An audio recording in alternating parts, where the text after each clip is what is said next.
નમસ્કાર મિત્રો, આજે હું તમારી જોડ સામે લઈને આવ્યો છું એક એવું સોલ્યુશન કે જે તમને મોટિવેટ કરી દેશે. મોટિવેશન છે શું? મોટિવેશન એટલે આપણે જે બોરિંગ જિંદગી એટલે કે એક જ જેવું જે ચાલ્યા જાય છે, રૂટીન ચાલ્યા જાય છે, એનાથી થોડું બ્રેક થ્રુ કરીને પોતાની જાતને એલિવેટ કરીએ.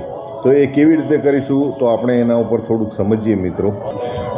આપણે જે જીવનનું અને મનનું જે ખાલીપણું છે એને આપણે સારા શુદ્ધ વિચારોથી ભરવું જોઈએ. અને એ કેવી રીતે થઈ શકે? તો સારા પુસ્તકોથી, અથવા સારા કોઈ એવા વિડીયોઝ હોય કે જે સારા કોઈ જ્ઞાનીના પ્રવચન હોય, એવા પ્રવચનો સાંભળવાથી આપણે એ ખાલીપણું જે આપણું જે છે કે જે વિચારોથી નિરંતર ભરવાનું છે, એ આપણે એવા વિચારોથી ભરવાનું છે જેનાથી કે આપણું માનસમાં સારા વિચારો રહે અને ખરાબ વિચારો આપણા માનસમાંથી બહાર નીકળે. બીજું મિત્રો, બધા લોકોને ગોલ્સ હોય છે જીવનમાં કે આગળ વધવું છે, આગળ એક ટાર્ગેટ્સ હોય છે કે મારે આટલું અર્ન કરવું છે, આ એચીવ કરવું છે અને આ આગળ ગેઇન કરવું છે. તો એ ટાર્ગેટ્સને એચીવ કરવા માટે તમારે શું કરવું જોઈએ?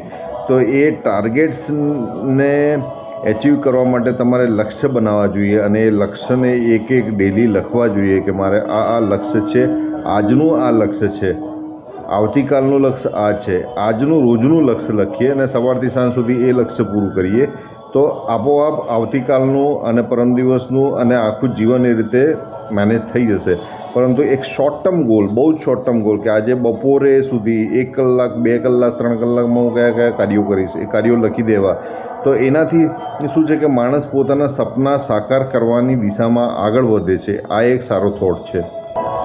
આપણે સારા વિચારોથી, સારા થોટ્સથી આપણે પોતાની જાતને એલિવેટ કરવાની છે અને પોતાના શુદ્ધ મનથી આપણે બધા જ ડેલી લાઈફના બધા પ્રોબ્લેમ સોલ્વ કરવાના છે. એક પછી એક પ્રોબ્લેમ આવ્યા જ કરે છે, એ પ્રોબ્લેમ્સ આપણે સોલ્વ કરવાના છે. પૈસા કમાવા છે, ઇજ્જત કમાવી છે, રેકોગ્નિશન, મની, ફેમ બધું જ આપણે જોઈએ છે. એટલે એક એક કરીને આપણે એ પણ નોટ ડાઉન કરશે કે આપણે શું જોઈએ છે અને એ પ્રમાણે પછી આપણે એક આપણી ખર્ચની, આવકની, એસેટની અને લાયબિલિટીની એક એક્સેલ શીટ બનાવવાની અને એ એક્સેલ શીટમાં આપણે નોટ ડાઉન કરવાનું કે આપણે કયા આપણા એસેટ છે, આપણી કઈ લાયબિલિટી છે. એસેટમાં દરેક બેંક એકાઉન્ટમાં કેટલું બેલેન્સ છે એ લિસ્ટ કરવાનું છે. ખર્ચ લિસ્ટ કરવાનું છે, કયા હેડ પર ખર્ચ છે એ કરવાનું છે. અને આપણે એ ખર્ચ પૂરું કેવી રીતે કરીશું એ માટે જે આવક છે એ આવક લિસ્ટ ડાઉન કરવાની છે કે આ સોર્સથી આટલી આવક મને થશે. આના માટે એક એક્સેલ શીટ બનાવવાની છે. હવે આ થયું પોતાનું હિત અને પછી છે સમાજનું હિત અને રાષ્ટ્રહિત. આપણે રાષ્ટ્રહિત, કન્ટ્રી માટે શું કોન્ટ્રીબ્યુટ કરી શકીએ? ધારો કે આપણે 2 સારા ઝાડ લગાડી શકીએ તો આપણે લગાડવા જોઈએ, જેનાથી દેશને કોન્ટ્રીબ્યુશન થાય. એટલે આપણે સતત પ્રોબ્લેમ્સનો પાર્ટ નથી રહેવાનો, આપણે સોલ્યુશનનું પાર્ટ રહેવાનું છે. ફોર એક્ઝામ્પલ, આપણે સતત કમ્પ્લેનિંગ મોડમાં હોય કે રોડ પર ખાડા છે, પણ જો આજ સુધી આપણે થોડી ઘણી માટી લઈને એક ખાડો પૂર્યો હોતે ને, અને દરેક વ્યક્તિ આવું વિચારે કે હું એક ખાડો પૂરું, તો આપણા રોડ્સ પર કોઈ દિવસ ખાડા રહેશે નહીં. એટલે મિત્રો, અનેક લોકો ગંદકી વિશે ક્વેશ્ચન કરતા હોય તો તમે તમારું જો 5 થી 10 ફૂટ તમે વાળી શકો રોજનું, તો દરેક વ્યક્તિ જો આવું 10 ફૂટ વાળશે તો દેશનું હિત તો થવાનું જ છે. એટલે 10 ફૂટ વિચારો, વધારે ના વિચારો કે હું 10 જ ફૂટ વાળીશ.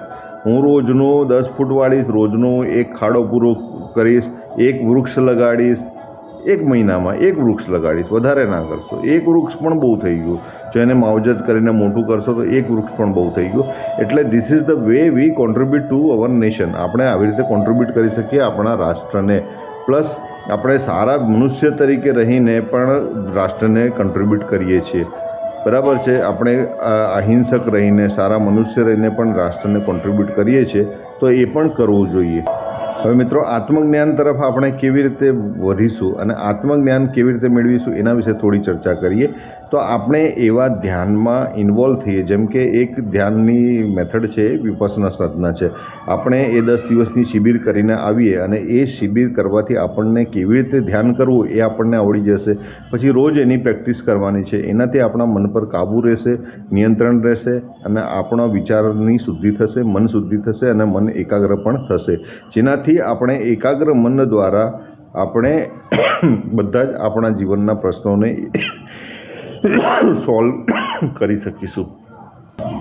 પછી આપણે જીવનમાં મિત્રો રોલ મોડલ કોને ચૂઝ કરીએ છીએ, કયા વ્યક્તિને રોલ મોડલ ચૂઝ કરીએ છીએ ઇમ્પોર્ટન્ટ છે. તમારો રોલ મોડલ કોઈ ફિલ્મ સ્ટાર ના હોવો જોઈએ, કે જે ફિલ્મ સ્ટાર તો શું છે કે એક ફિલ્ડ છે જેમાં એ આગળ વધી ગયો લોકપ્રિયતાના કારણે, અને એ જરૂરી નથી કે ફિલ્મ સ્ટાર જ એક આઇડલ હોય. આપણો એ આઈડિયલ એવો હોવો જોઈએ જે કોઈ વર્લ્ડ લીડર હોય કે પછી કોઈ સ્પિરિચ્યુઅલ મોટો લીડર હોય, જેમ કે ભગવાન બુદ્ધ થઈ ગયા કે ભગવાન કૃષ્ણ થઈ ગયા. એ આપણા આઈડિયલ હોઈ શકે. એવા આઈડિયલ બનાવો કે જે આઈડિયલ એટલા ઊંચા હોય તો તમે ક્યાંક પહોંચશો, એને અચીવ કરવામાં, એની કોપી કરવામાં અને એને ફોલો કરવામાં ક્યાંક જીવનમાં પહોંચશો અને કંઈક એચીવ કરશો. એટલે આઈડિયલ તમારો ઊંચો હોવો જોઈએ, જેનાથી કે તમને પ્રેરણા પૂરેપૂરી મળે અને દુષ્પ્રેરણા ન મળે. પછી મિત્રો આપણે જીવનમાં હાર્ડવર્ક, મહેનતના ગુણ કેળવવા જોઈએ. મહેનત કરવી જોઈએ. મહેનત કરવી એટલે આપણે જો 2 કિલોમીટર આપણે ફ્રી હોઈએ તો 2 કિલોમીટર ચાલી લેવું જોઈએ, નહીં કે પેટ્રોલ વેસ્ટ કરવું. તો આપણે દેશને કોન્ટ્રીબ્યુટ કરીશું. એટલે હાર્ડવર્ક, મહેનત કરવી જોઈએ. આપણે ડિટરમાઇન્ડ રહેવું જોઈએ. દરેક વ્યક્તિએ હાર્ડવર્ક કરવા માટે હંમેશા ડિટરમાઇન્ડ રહેવું જોઈએ. આપણે સારું સાંભળવાની શક્તિ હોવી જોઈએ અને સમજવાની શક્તિ હોવી જોઈએ, અને રોજ આપણે કંઈક ને કંઈક નવું શીખીને એક સર્ટિફિકેટ લેવું જોઈએ. જેમ કે લિંક્ડઇન લર્નિંગ ઓપ્શન્સ છે, ગૂગલમાં ઓનલાઈન સર્ટિફિકેટ કોર્સિસ છે, એમાં કંઈક ને કંઈક નવું એડ કરો. એવા વિડીયોઝ જુઓ જે નવું, જેમ કે દિવસના 1 કલાક એવું ભણતર પાછળ કાઢો કે એક પુસ્તક વાંચો કે કોઈ પણ વસ્તુ, એના ઉપર નિરંતર તમારી નોલેજ અપગ્રેડેશન તમારું ડેલી થવું જોઈએ, અને એક અત્યંત જરૂરી છે. અને તમારી જાતને એક પ્રશ્ન પૂછો કે મને શેમાં મજા આવે છે, મને શું કરવામાં આનંદ મળે છે. એ આનંદ કોઈને દુઃખ પહોંચાડીને નહીં હોવો જોઈએ, પરંતુ મને જો મ્યુઝિકમાં આનંદ મળે છે તો મારે મ્યુઝિક સાંભળીને પોતાને આનંદિત અને પ્રસન્નતા કેળવવી જોઈએ. જો મને સારા સોંગ સાંભળવામાં ગમે છે તો એ સાંભળીને મારે ખુશ રહેવું જોઈએ. હું ખુશ રહીશ તો હું બીજાને ખુશ રાખી શકીશ. એટલે પ્રથમ પોતે ખુશ થવું, ખુશ રહેવું જરૂરી છે. અને એ આપણને શું મોટિવેટ કરે છે એ પણ જાણવું જરૂરી છે, કે મને આ વસ્તુ મોટિવેટ કરે છે, અને એ પણ માપમાં હોવી જોઈએ, મર્યાદિત સંયમી જીવનમાં હોવી જોઈએ. તો મિત્રો, આટલા તમને પોઈન્ટ્સ આપ્યા. જો તમને કંઈક એમાંથી સારા પોઈન્ટ્સ લાગ્યા હોય તો જીવનમાં જરૂર અપનાવજો અને પોતાની જાતને આગળ લઈ જાજો, એવી મારી તમને પ્રાર્થના છે, એવી રિક્વેસ્ટ છે. Thank you. જય હિન્દ, જય ભારત.